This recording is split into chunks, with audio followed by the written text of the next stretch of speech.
bring your seatbelt.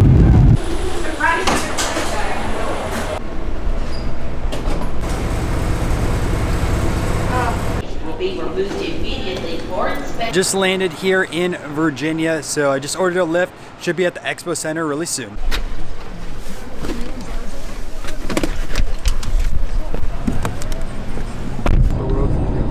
And it's got a whole bunch of places to go to. Sounds like it's definitely not going to be the right best fit.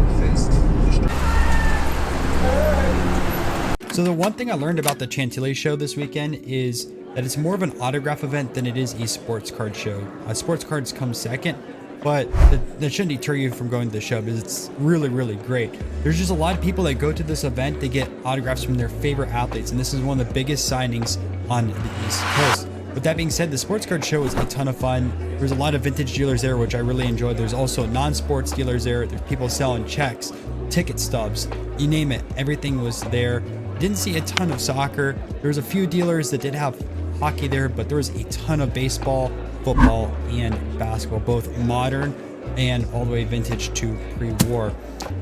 Now, like I said, with the autograph signees, there's a ton of opportunities here. There's people selling photos, footballs, basketballs, helmets, you name it. Whatever someone needed to sign, there was vendors here that had that available for them.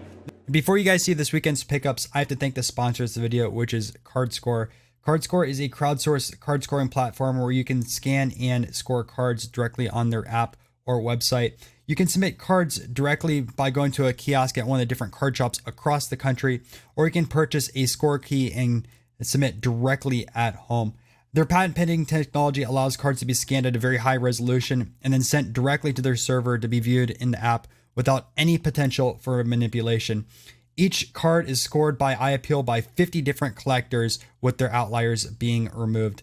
Really fast turnaround times and affordable prices. You can get a card scored starting at $10. You guys can learn more at cardscore.com. So I got this Walker Buehler 2018 update autograph. It is a refractor, but these are not numbered. 175. I try to travel the country, do all the different card shows.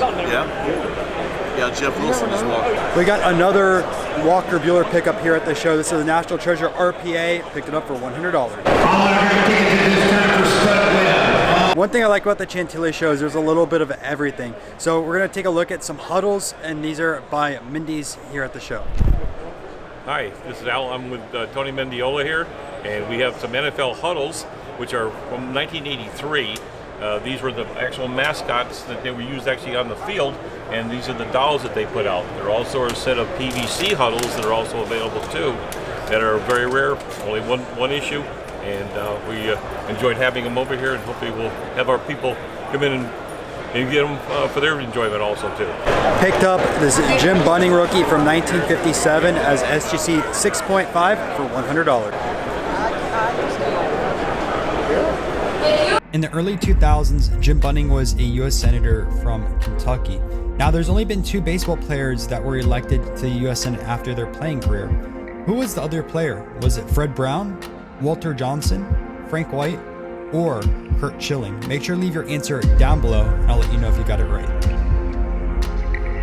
So picked up this lot of cards for $550. Ton of baseball, football, and pre-war. There's a ton of great sales on Twitter every single week, so I'll be selling those cards, most of them on there. There's like 1 or 2 I'm gonna hold for the PC, but if you aren't checking out my Twitter, make sure to follow Breakout Cards on there. These ones 507, 606, 606. Here with Matt. Matt wanted me to sign a baseball for him. First autograph as a YouTuber, pretty cool. First Ryan Nolan autograph. There we go. Last 3 pickups, day 1 here, Saturday at the show. Mantle, Clemente, Mays, 3 of baseball icons. So I picked up these 3 cards for $300. So to wrap up day 1, I had to grab some local food. And there was this place over near the Dulles Expo Center called Ono, and it was a Hawaiian barbecue place, and I really, really recommend it. The barbecue was great, but they also had cheddar biscuits, and these things were better than Red Lobster, so you have to go there. Day number 2 here in Chantilly. I'm about to go on a quick run. This trail interesting is this is where the first Battle of the Bull run.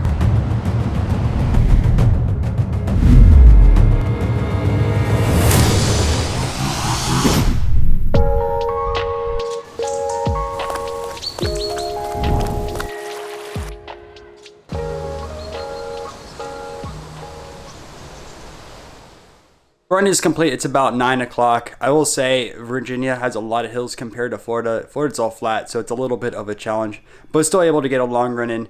Now I have the card show for the rest of the day before I head back. I can't wait to see what I get. Day 2 here at the expo. There's a few PC cards I found yesterday that I wanted to grab, so I'm gonna try to make some deals for those, and then I'm also gonna be doing some interviews. I got my first pick up here for the PC. I got right here the Sullivan. This is an 1887 Allen Ginter. Let's take a look at it a little bit closer. John L Sullivan, boxing's first ever superstar. He got the stardom when he ended up fighting Jake Kilrain in the last ever bare knuckle championship in 1889. Now this fight was in a farm in the middle of Mississippi, constructed overnight, and thousands had to travel there by train. The fight lasted 75 rounds in over 100-degree weather. The next day, the story broke worldwide with the press. And since prize fighting was illegal, there was a $1,500 reward for the rest of Sullivan and Kilrain. Here with Chuck, and I actually learned something about the 1963 Topps cards. I collected that year. I was 12 years old that year, and I collected extensively. It was at the height of the hobby for me when I was a little kid. Point in time, they came out in series, 7 series, and I found that the later series, which are always the high numbers, tend to be way more money. But in my experience, I found the 5th series to be the hardest series that year, as there was very few stores that carried that particular series. So this Whitey Ford card that Ryan has here was actually a somewhat tough acquisition that year, as were some of the other cards from that series. Frank Robinson, which I think was number 400, Hank Aaron was 390, Ernie Banks was 380, Bob Gibson was in there. So some of those cards from that era were really kind of cool. These 3 Jim Browns right here for $230. I bought the Sullivan earlier today. It was a huge PC card, but it was expensive at $900. So I needed to sell some of my inventory. So I ended up selling 2 of my cards for $800. I had a Hornsby from 33, which I was trying to upgrade, so I'm okay letting it go as a 2. And then the Venezuelan Yogi Berra, which I really wanted to keep, but I needed to make something move for it. So first, the Hornsby, and then the Venezuelan.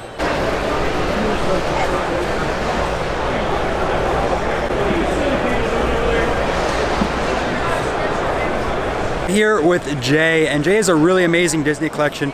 He has a Holy Grail Disney. The set is a 1955 Barrett set. The main aspect of the set is that it appears to have originated in Disneyland. Basically, the cards were placed into what are known as candy cigarettes. That's why the set is referred to on the back as Mickey's Sweet Cigarette. And it's a 35 card set that features all of the major characters from the Disney animated movies of the time. Some interesting characteristics of the set is its size, attempting to be associated with tobacco. Disney now does not even allow smoking in its parks, but they sold what is known as candy cigarettes that try to entice children to smoke. So if you guys know Ben Carlos, one card that he's been looking for a very long time is the 1971 Angelo's Winnie the Pooh. Well, Jay had this at his table and donated it over to Ben. So Ben, congrats on the card. I know you've been looking for it for such a long time. It's now on your PC. Honestly, I love collecting weird stuff like non-sports. Shout out to Yamwax for putting me on that vibe. Always been a Disney fan. As you can see, I love my Winnie the Pooh. That's my guy. Yeah, I just wanted a Winnie the Pooh rookie card. Last purchase of this weekend was this huge bulk lot. It ended up taking up pretty much 1.5 rows in my carrying case, but it was full of refractors, rookies, numbered cards, everything that you could ask for from both stars of baseball and basketball. And there's also a few jersey cards. You can see Pete Rose over there. And before I end off this card show vlog, I have to first give a shout out to Jay. Thank you for your hospitality this weekend at the show. Hey, I hope you enjoyed this video. If you did, make sure to leave a like and subscribe. And next weekend, it's Dallas. So let's make some deals happen.